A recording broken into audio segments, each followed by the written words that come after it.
After a 5-hour journey from Manila, we finally reached the Fider port, marked the beginning of our coastal adventure. Here, we were thrilled to meet our legendary tour guide. Guys, ako nga po pala si Albert Chavez, kasama ko po si Sir Sammy. Ano po? So kami po yung magiging tour guide nyo po the whole day. Ano po?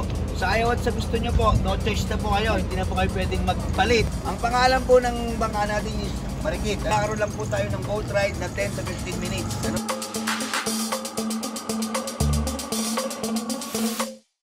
This is a story of Dingalan.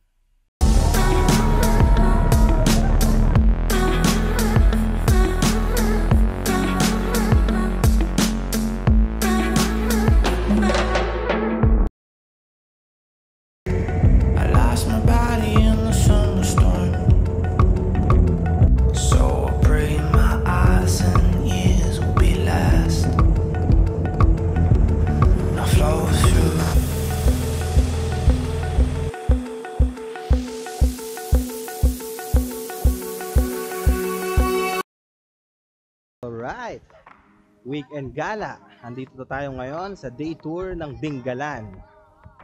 Yan. Touchdown sa Baltic Beach. Kami akitin natin yung lighthouse dun sa taas. Yan, so preparing na kami ng hiking. Akit kami dun sa lighthouse. Dun sa taas. Kung nakikita nyo yun, akit kami doon. Grabe yung ganda. Sulitin ng golden hour. And hopefully makapagpalipad tayo ng drone kasi medyo malakas yung hangin and dumadami na daw yung tao, so kailangan mauna tayo doon para maganda yung mga picture. Start na kami ng trekking papunta doon sa Pacific View Deck.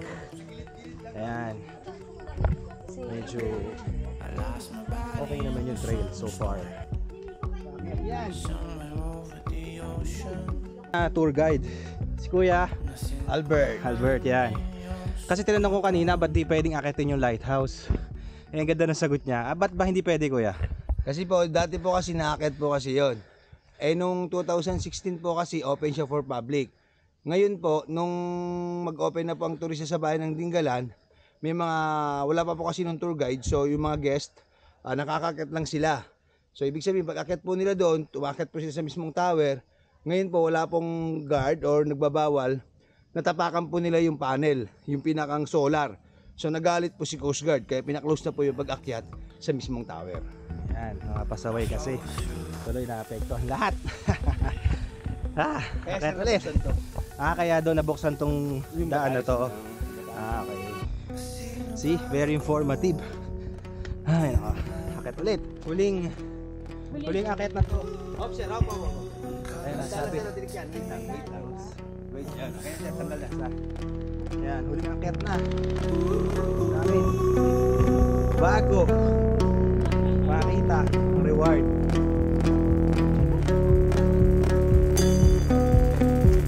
Ito na. Sulit na ang pagod.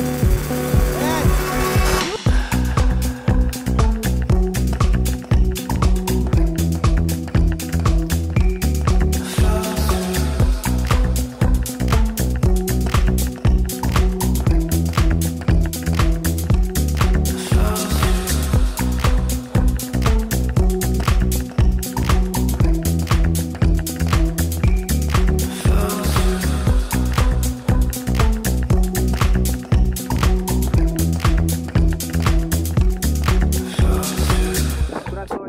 Tour guide namin, no? May tour guide ka na, may professional photographer ka pa. Kay Albert, no? Ayan, no?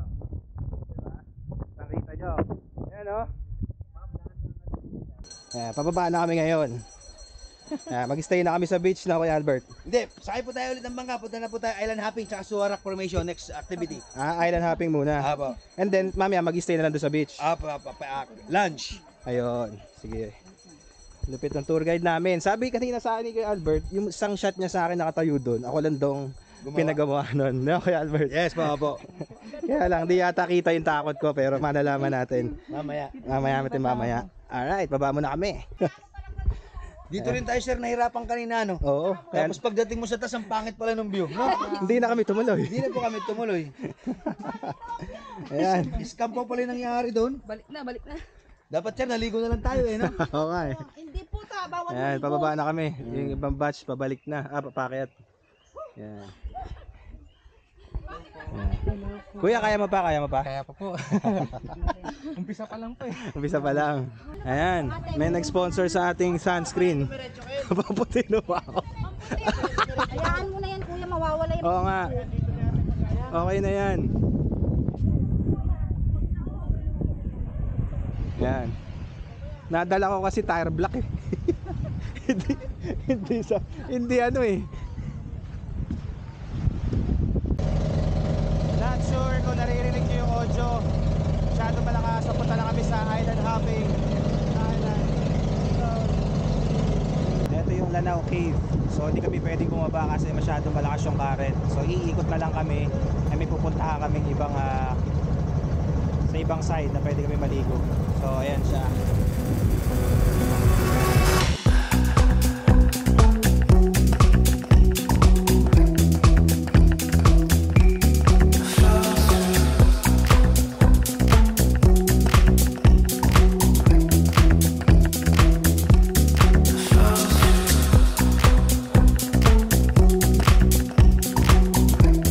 Yun, kakatapos lang namin mag-island hopping and preparing na kami for lunch, Budol 5. Nagpe-prepare na lunch namin ulit.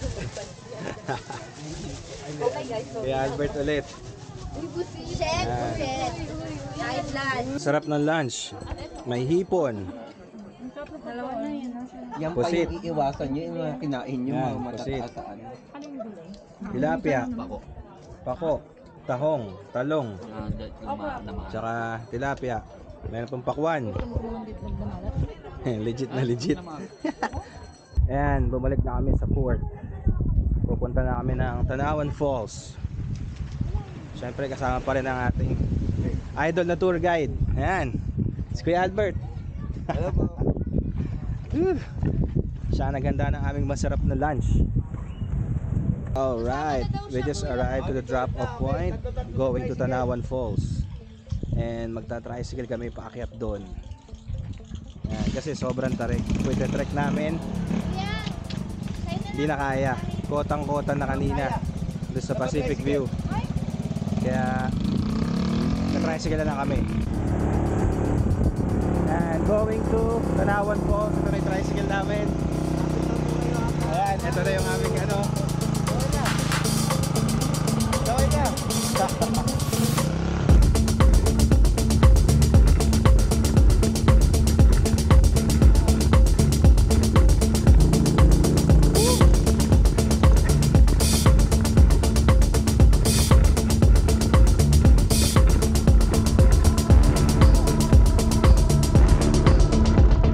Kaya, ng tricycle. Kita nyo naman gaano na-record ko ang hirap nun. Akala ko smooth. Akala ko smooth. Grabe. Grabe ang hirap.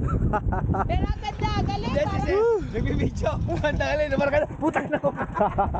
Nahirapan na rin ako eh. Kailangan mo na po, patay na po yan doon.